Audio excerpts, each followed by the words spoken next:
Welcome back, everyone. Before we dive in, make sure you drop your thoughts and the lessons you took from this story in the comments. And don't forget to like and subscribe. Let's get into it. The closet smelled like cedar and old shoes. I was crouched between winter coats and storage boxes, holding a massive stuffed unicorn that had cost me $200 at Target, the one my daughter Lena had been begging for since July. My legs were already cramping. I had been hiding for 20 minutes, waiting for the perfect moment to burst out and yell surprise when Lena came home from her grandmother's house. She was turning 6 today, 6 years old.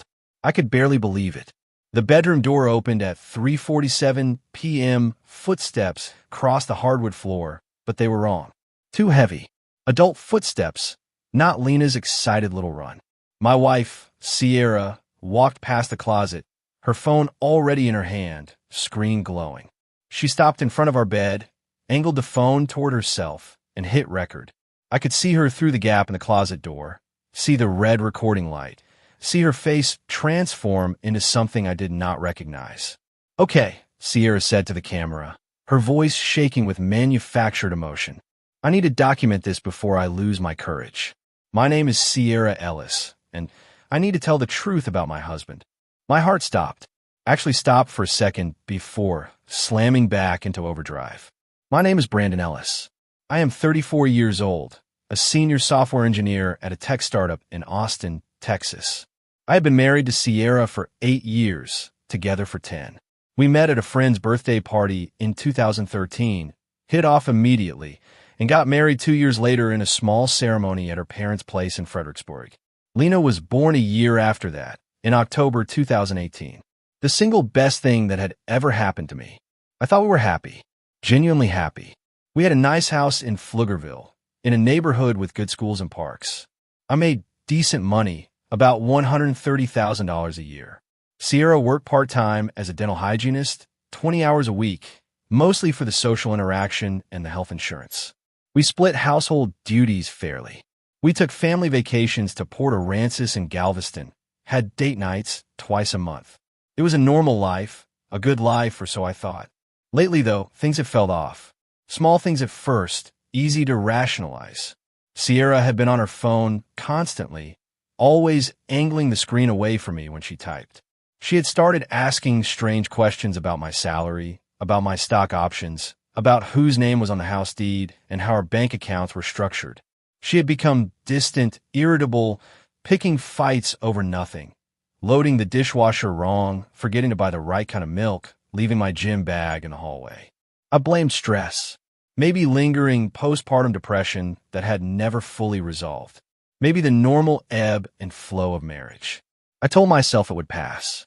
Now I was crouched in a closet listening to my wife record a video about me, and every red flag I had ignored came rushing back with perfect clarity. "Brandon has been abusing me for years," Sierra said to the camera, her voice trembling with practiced vulnerability. "Emotionally, financially, and recently it has gotten physical. I am scared. I am terrified, but I have to protect my daughter. I have to get us out before it is too late." My hands started shaking. The unicorn synthetic fur felt wrong against my palms, too soft, too innocent for what I was hearing. This was not real. It cannot be real. "He controls all our money," Sierra continued, tears forming in her eyes. Actual tears streamed down her face. "I have no access to our accounts. He monitors everything I do. He tracks my phone, reads my messages, will not let me see my family without permission. Yesterday, he grabbed my arm so hard he left bruises." She pulled up her sleeve and showed the camera her forearm. I could see from the closet. There were bruises, dark purple marks that looked fresh, painful, real. Except I had never touched her. Never. Not once in 10 years had I ever laid a hand on her in anger. I did not control her phone. I did not monitor her messages. I did not restrict her access to money. We had joint accounts. She had her own credit cards. She went wherever she wanted, whenever she wanted. Everything she was saying was a lie. A complete, calculated lie. I am recording this because I do not know if I will survive long enough to tell someone in person, she said, her voice breaking. If something happens to me, if I disappear or end up in the hospital or worse, please know that Brandon Ellis did this. Please protect my daughter. Please do not let him get away with this. She tapped the screen. The recording light disappeared. Sierra stood there for a moment, wiped her tears, checked her appearance in her phone's reflection. Then she smiled. Not a sad smile, not a relieved smile, a satisfied smile. The smile of someone who had just nailed a performance. She opened her camera roll, watched the video she had just recorded, nodded to herself, and sent it somewhere.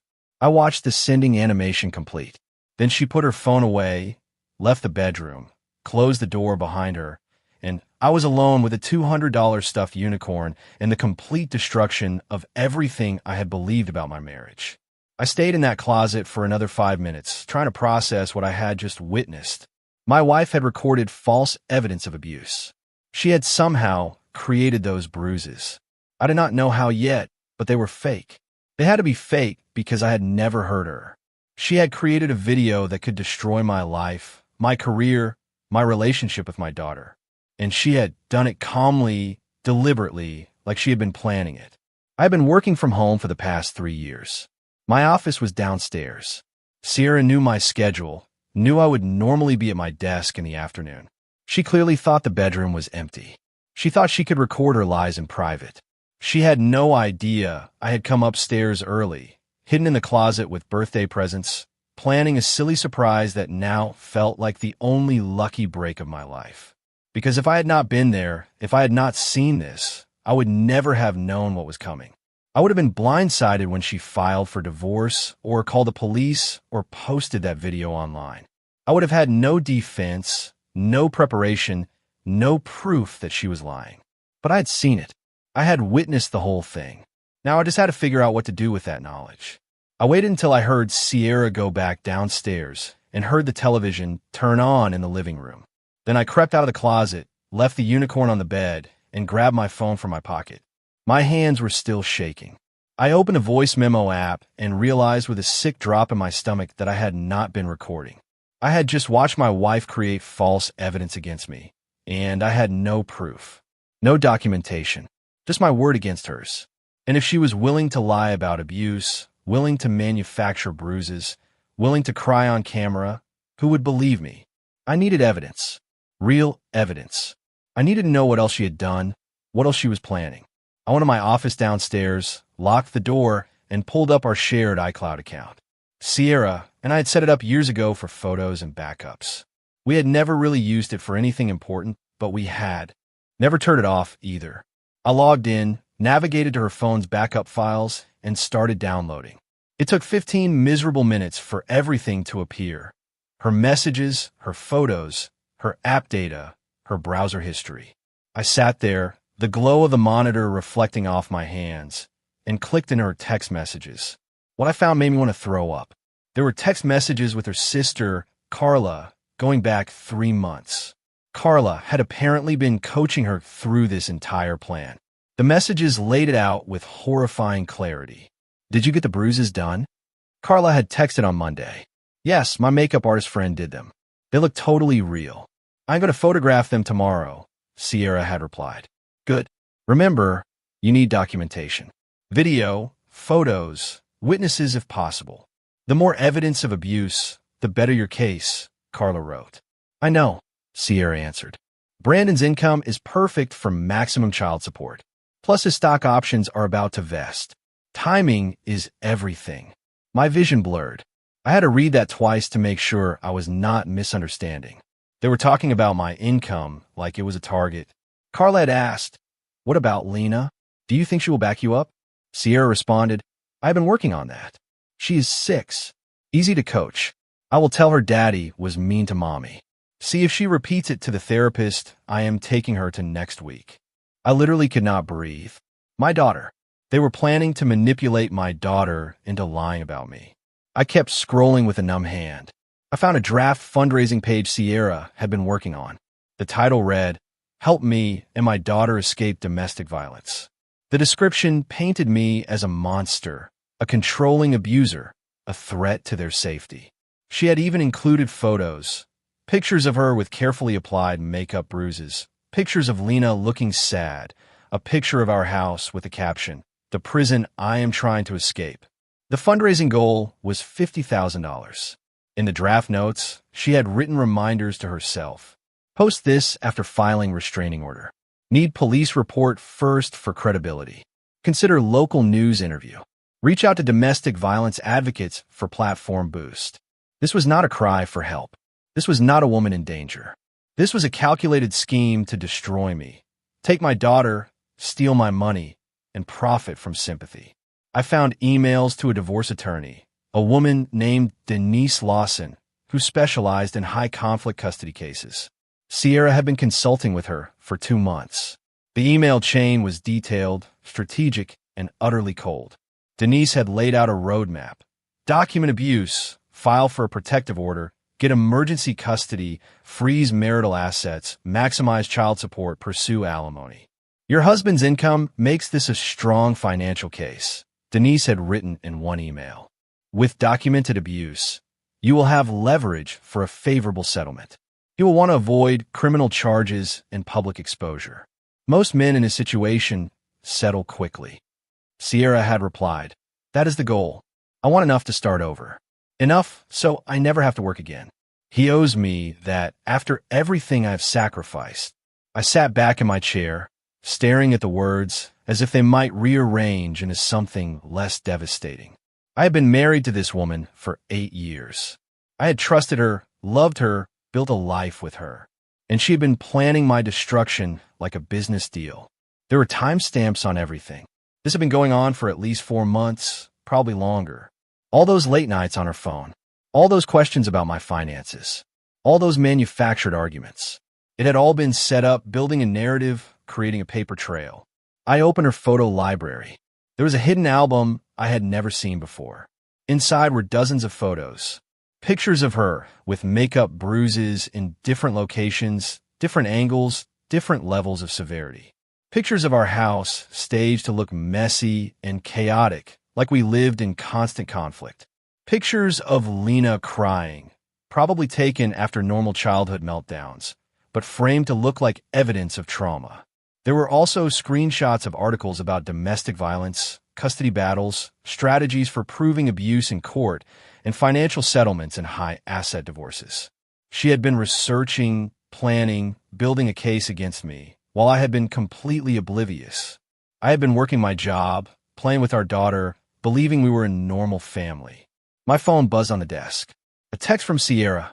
What time are you picking Lena up from your mom's? Party starts at 5.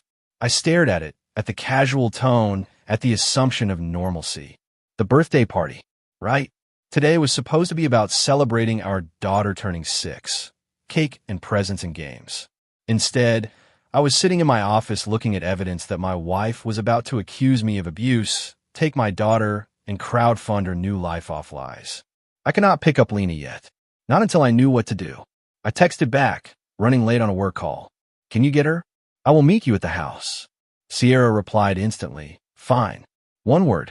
No emotion. I waited until I heard her car pull out of the driveway. Then I started making copies. I downloaded everything from the iCloud backup onto 3 separate external drives. I took screenshots of every message, every email, every photo.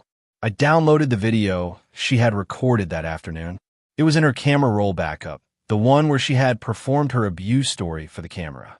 I saved everything in multiple locations. Cloud storage, physical drives, and emailed copies to myself at 3 separate email addresses. If she discovered that I knew, if she tried to delete everything, I needed backup. By the time I finished, it was 4:35 p.m. The party was in 25 minutes. I had to go downstairs and pretend everything was normal, sing happy birthday to my daughter, and smile while my wife cut the cake. I had to act as if I did not know my marriage was a lie and my freedom was about to be stolen. I went to the bathroom, splashed cold water on my face, and practiced looking normal in the mirror. I failed. I looked like someone had been punched in the gut, which emotionally I had. When I came downstairs, Sierra was in the kitchen setting up decorations. Colorful streamers, unicorn plates, cupcakes lined up on the counter. Lena came bursting through the front door moments later in her birthday dress, pink with tiny unicorns printed along the hem. Daddy!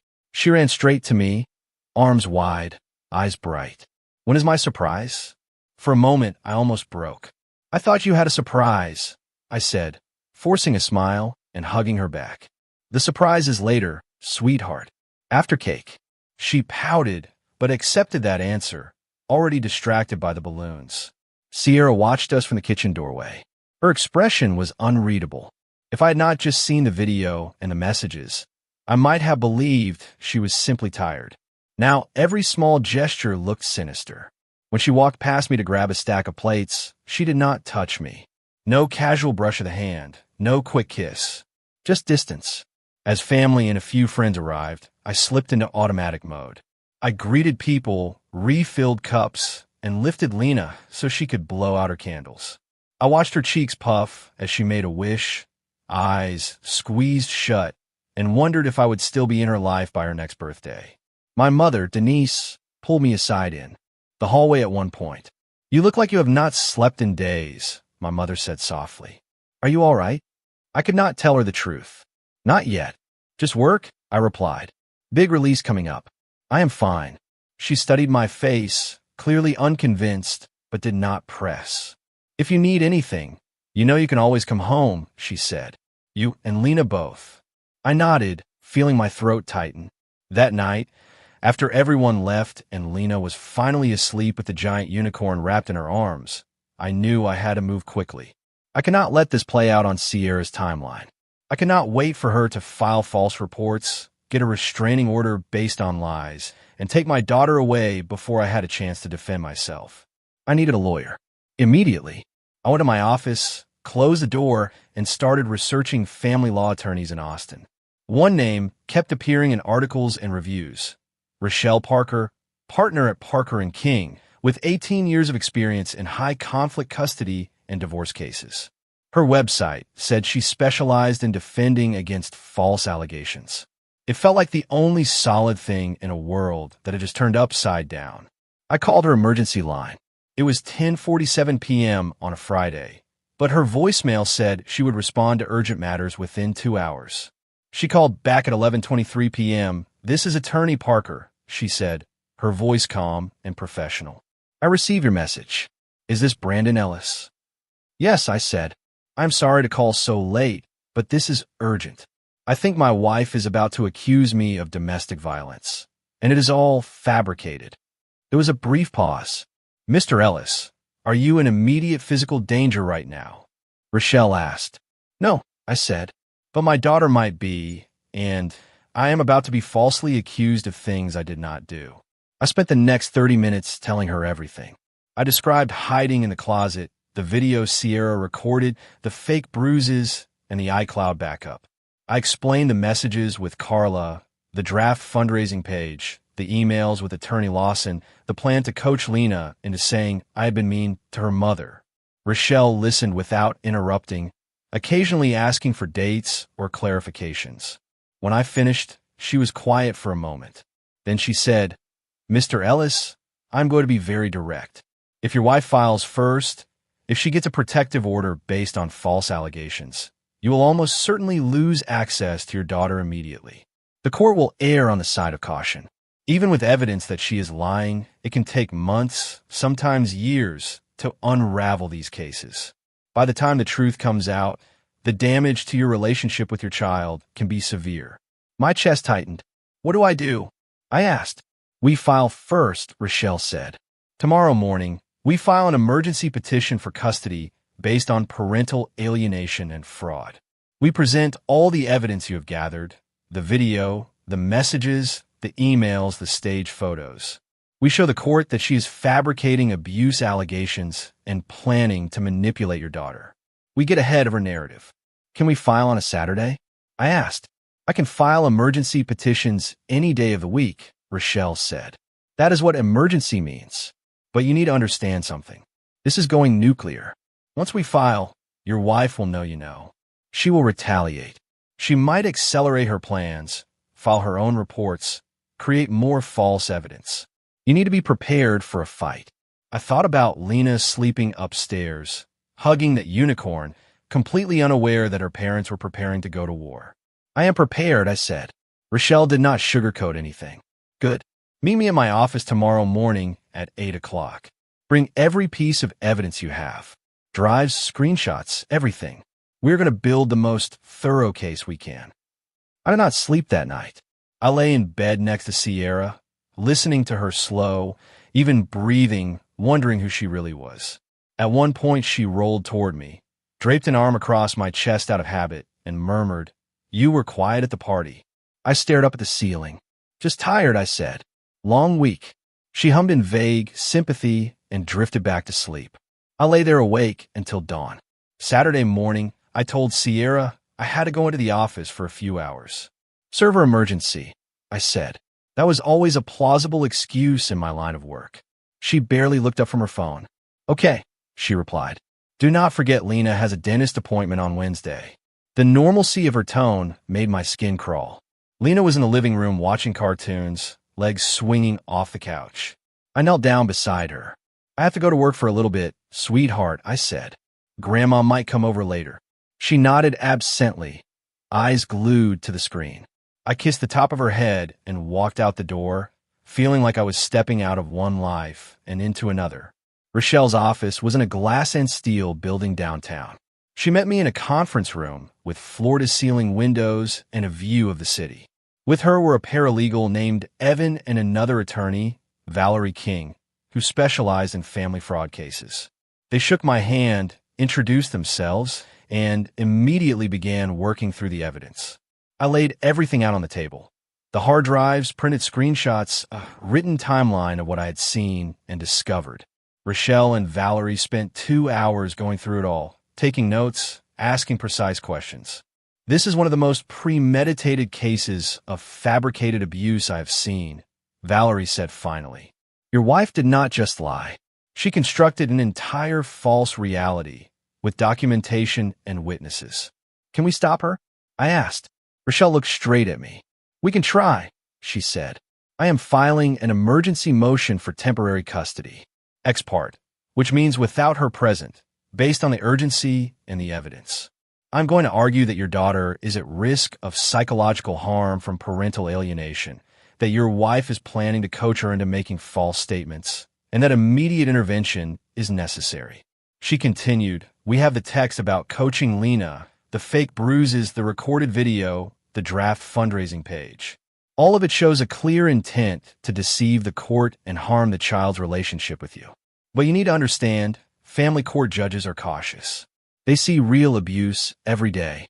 Even with strong evidence, this is not guaranteed." "What are the odds?" I asked. Rochelle thought for a moment. "With this evidence, and if we get a judge who understands parental alienation, I would say the odds are in your favor. But I never promise outcomes. I promise effort." She filed the petition at noon. The emergency hearing was scheduled for Monday morning at 9 o'clock. The presiding judge would be Judge Elaine Porter, who Rochelle said was known for being serious about both domestic violence and false allegations. In the meantime, Rochelle told me to document everything. "Record all interactions with Sierra if state law allows it, which it does in Texas," she said. "Avoid being alone with her anywhere without cameras. Keep conversations brief and neutral. Do not confront her about what you know. Let her find out in court." Saturday afternoon, I went home and forced myself back into a role that felt more foreign by the hour. I helped Sierra make dinner. "Did work go okay?" she asked while chopping. "Vegetables." "It was fine," I said. "We had to roll back a release." She nodded without looking up. "You are always putting out fires," she said. "Maybe that is part why I feel so alone sometimes." I almost laughed at the irony, but bit it back. Later that night, after Lena was in bed, Sierra and I sat on the couch watching a crime drama. The episode happened to involve a manipulative spouse lying to the police. At one point, Sierra made a face and said, "People like that disgust me. I do not understand how you can lie that easily." I stared at her profile, at the way the television light flickered across her face. "Me either," I said quietly. Sunday morning, Sierra told me she had a headache and needed a rest. She took her phone and locked herself in our bedroom for 3 hours. I knew what she was doing, preparing, coordinating, maybe emailing her attorney, but I could not do anything without tipping my hand too early.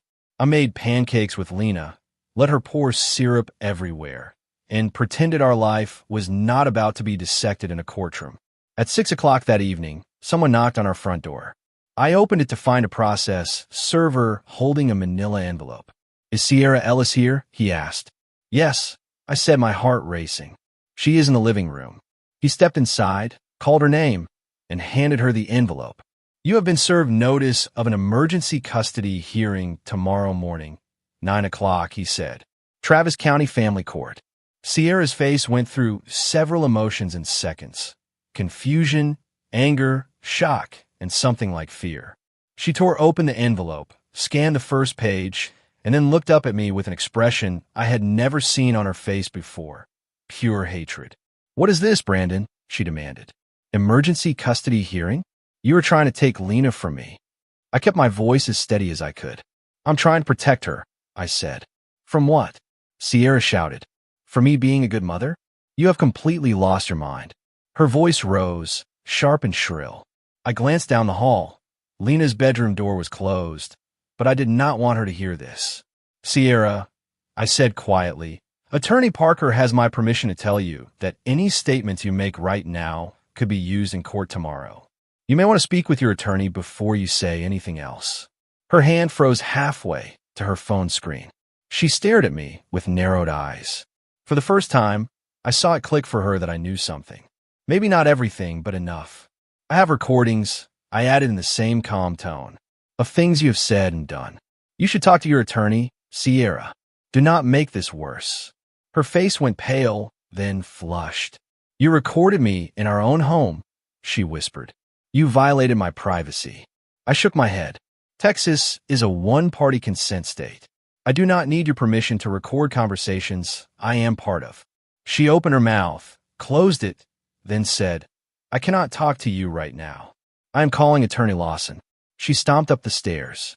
The bedroom door slammed.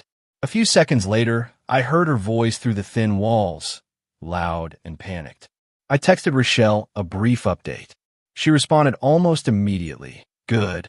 Let her panic. Panic leads to mistakes. See you tomorrow morning." A few minutes later, Lena came out of her room, rubbing her eyes.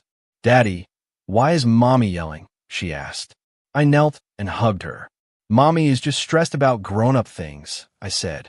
"It is not about you. Everything is okay." "Are you mad?" she asked, searching my face. "No," I lied. "I'm not mad at you. I love you." She leaned against me, content with that answer, and asked if we could watch a movie. We put on the same animated film we had watched 100 times. I held her a little tighter than usual. That night, Sierra and I did not speak. She stayed in the bedroom. I slept on the couch in my office with my phone recording audio, just in case. I could hear muffled voices upstairs until nearly 2 o'clock in the morning. I assumed she was strategizing with her attorney, trying to figure out how much I knew and how to counter it. Monday morning came too fast. I woke up before dawn, showered, and put on my best navy suit, a white shirt, and a red tie. Armor for what was coming. Sierra was already dressed when I entered the kitchen, wearing a cream blouse and black slacks. Her hair pulled back, makeup subtle. She looked composed, but her tight grip on her coffee mug gave her away. We did not talk during breakfast. My mother arrived at 7:30 a.m. to take Lena to her house for the day. "Are you two all right?" she asked, looking between us. "We have a hearing," I said, unable to keep the strain from my voice. "Family court." My mother's eyes widened, but she did not ask for details with Lena present. She simply nodded and said, "Lena will have fun with me today. We will bake cookies." Driving downtown, my hands gripped the steering wheel so tightly my knuckles hurt. Rochelle met me outside the courtroom with Valerie. "You remember what we talked about?" Rochelle said. "Answer only what is asked. Do not volunteer extra explanations. Stay calm. The evidence will speak for itself." I took a deep breath and nodded. Inside, the courtroom was all wood paneling and fluorescent lights. Sierra sat at the opposite table with Attorney Lawson. She glanced at me once, eyes burning, then looked away. When Judge Porter entered, everyone rose. She took her seat, opened the file, and surveyed both tables over the tops of her reading glasses. "This is an emergency ex parte hearing regarding temporary custody of minor child Lena Ellis, age 6, Judge Porter said. I have reviewed the petition filed by Brandon Ellis and the response filed by counsel for Mrs. Ellis this morning. These are serious allegations. We will proceed efficiently and respectfully. Attorney Parker, you may begin. Rochelle stood. Your Honor, we are alleging that Mrs. Ellis has engaged in a deliberate pattern of fraud and parental alienation. She has fabricated evidence of domestic abuse, planned to falsely accuse Mr. Ellis in order to gain sole custody and financial advantage, and has actively discussed coaching the child to make false statements. We will present documentation of all of this, including Mrs. Ellis's own recorded words. Attorney Lawson rose in response. Your Honor, my client categorically denies these allegations. She has been a victim of emotional and financial abuse for years and recently feared escalating physical violence. Any preparations she made were in anticipation of protecting herself and her child. Mr. Ellis's filing is retaliatory. Judge Porter held up a hand. I have heard both positions. We will let the evidence speak. Attorney Parker, show me what you have. Rochelle connected her laptop to the court display. The first exhibit she played was the video Sierra had recorded in our bedroom, the one I had seen through the closet door. Sierra's face filled the screen. My name is Sierra Ellis, and I need to tell the truth about my husband, she said, voice shaking. She went on to describe years of emotional, financial, and physical abuse, showed the bruises on her arm, cried about being terrified. Sitting at our table, I watched the judge's expression remain neutral but attentive.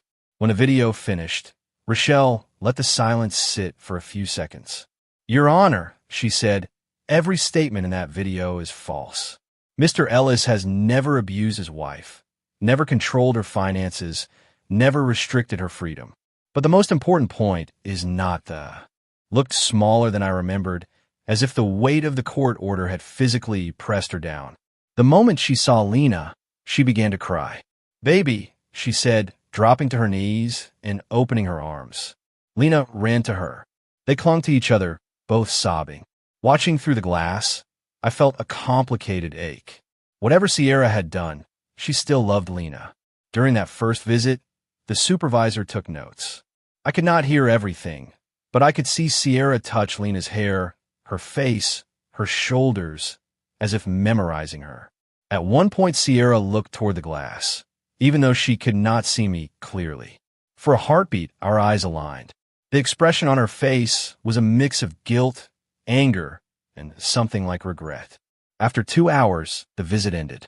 Lena came out holding a drawing she had made. Mommy and Daddy and me, she said, showing me 3 stick figures under a big sun. Mommy says things will be okay. I swallowed hard. Things will be different, I said carefully, but you are loved. That will not change.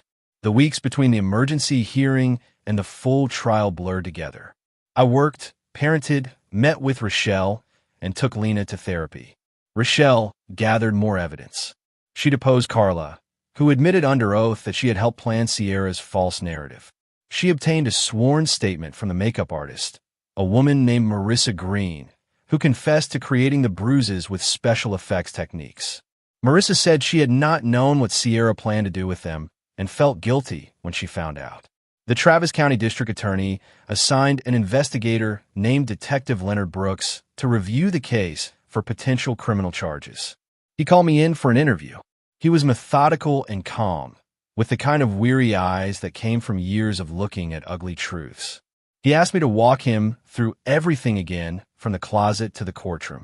You understand, Detective Brooks said, that if we pursue charges, your wife could face jail time. I nodded. I understand, I said. I do not want Lena to lose her mother. But Sierra tried to destroy my life and was willing to harm Lena to do it. There have to be consequences.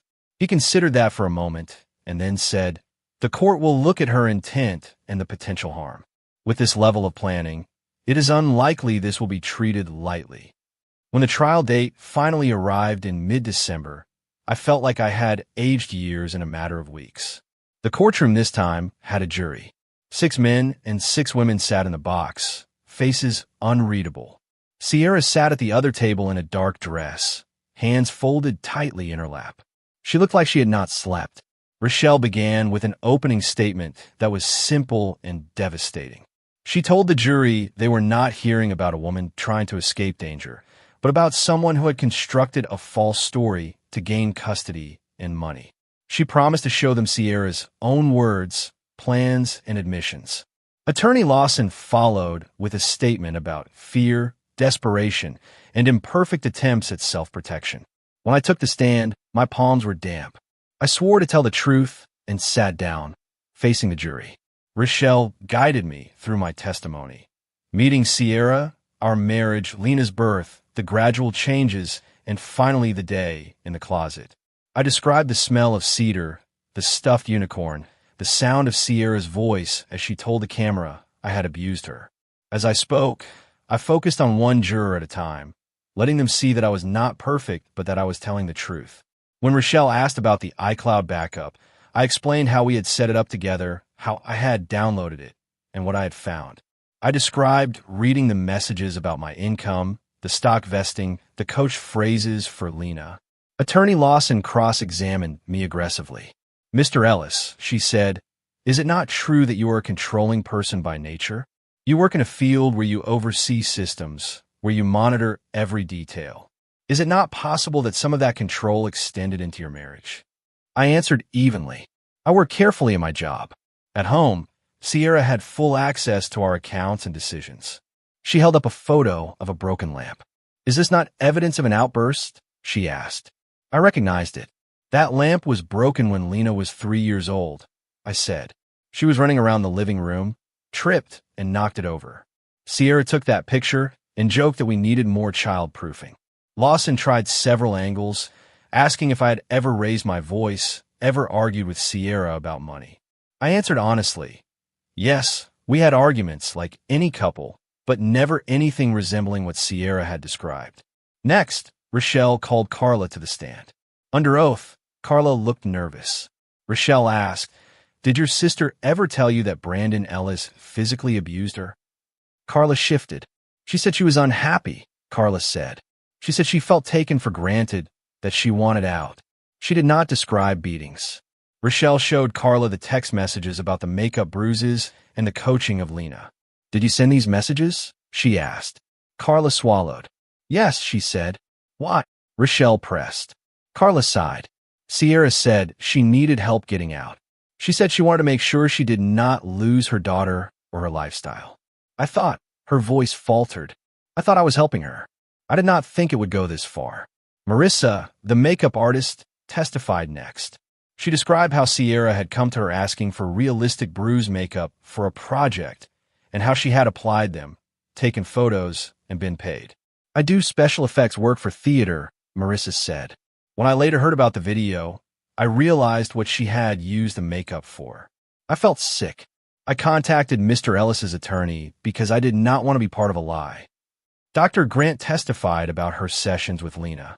She explained how Lena had repeated adult phrases like, Daddy made mommy sad, without understanding them.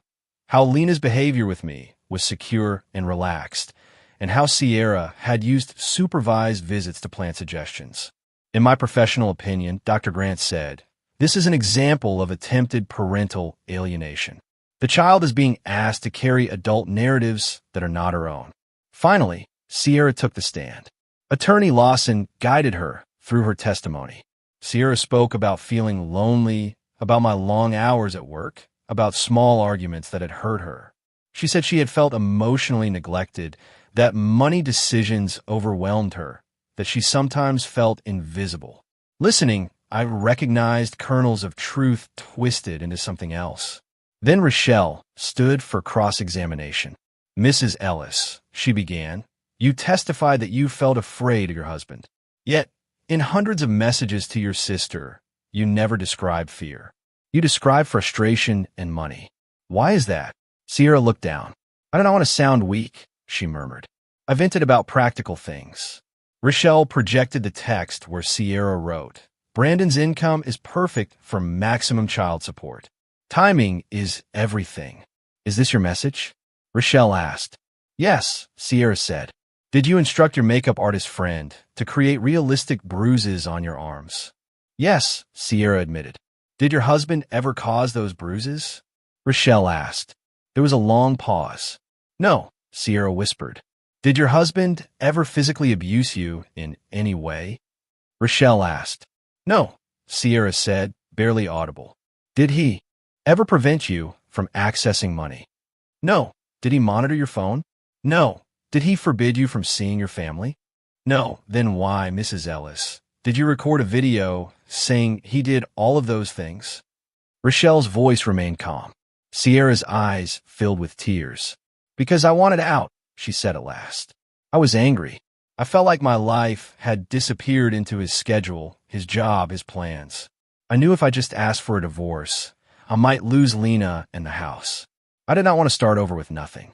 I thought if I had evidence, I would be safe. I told myself he would be fine. He always lands on his feet. Her shoulders shook. I did not think about what it would do to Lena. A murmur ran through the courtroom. Rochelle let the silence stretch, then said quietly, "So you lied. Not out of fear for your safety, but out of fear of losing your lifestyle." Sierra tried to backtrack, but the damage was done. The jury had heard her admit that the abuse never happened. Closing arguments crystallized everything. Rochelle reminded the jury of the fake bruises, the messages, the draft fundraising page, the coaching plan, the emergency hearing, and the supervised visits where Sierra continued trying to influence Lena.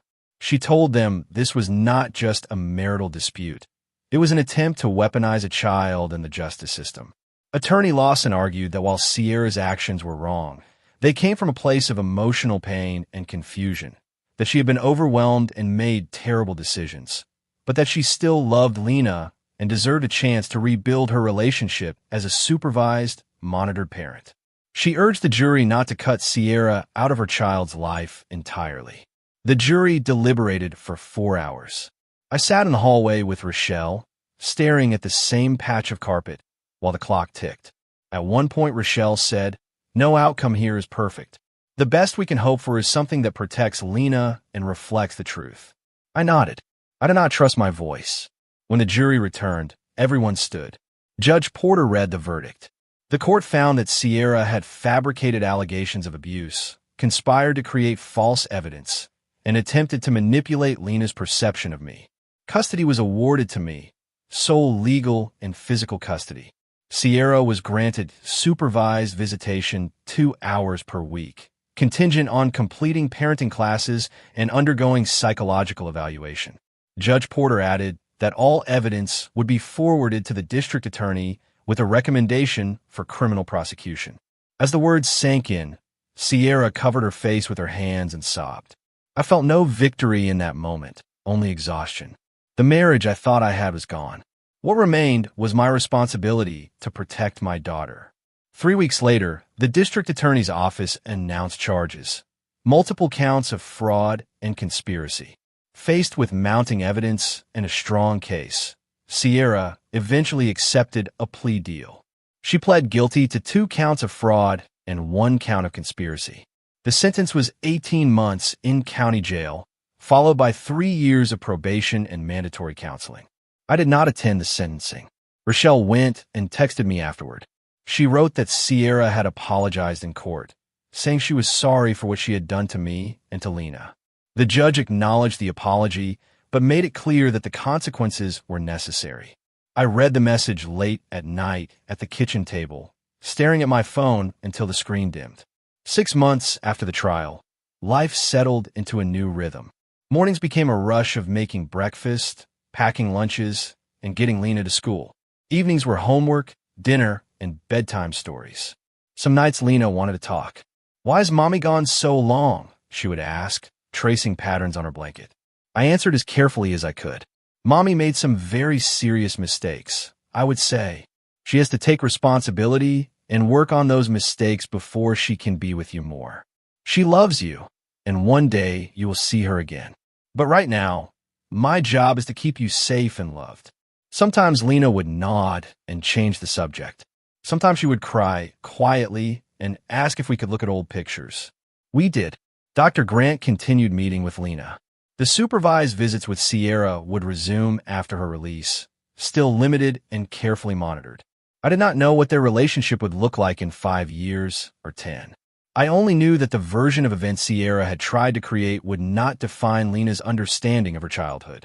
One evening, after Lena had fallen asleep with a book open on her chest and the unicorn still occupying a corner of her bed, I stood in the doorway of her room and watched her breathe.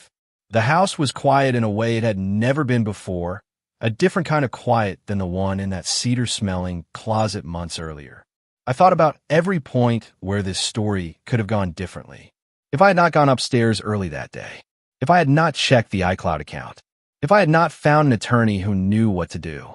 I thought about how close I had come to losing everything, not because of something I had done, but because of something someone else had chosen to invent. Then I turned off the light, leaving the hallway lamp on so Lena would not wake up in total darkness. I walked back to my office, closed the door, and opened my laptop.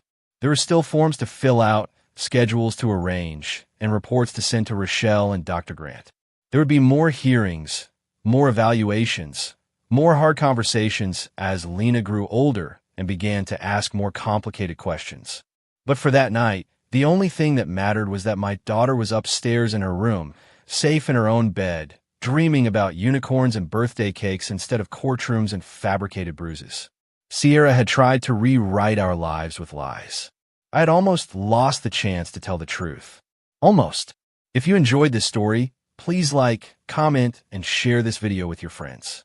Subscribe and turn on the notification bell so you never miss a powerful story drop.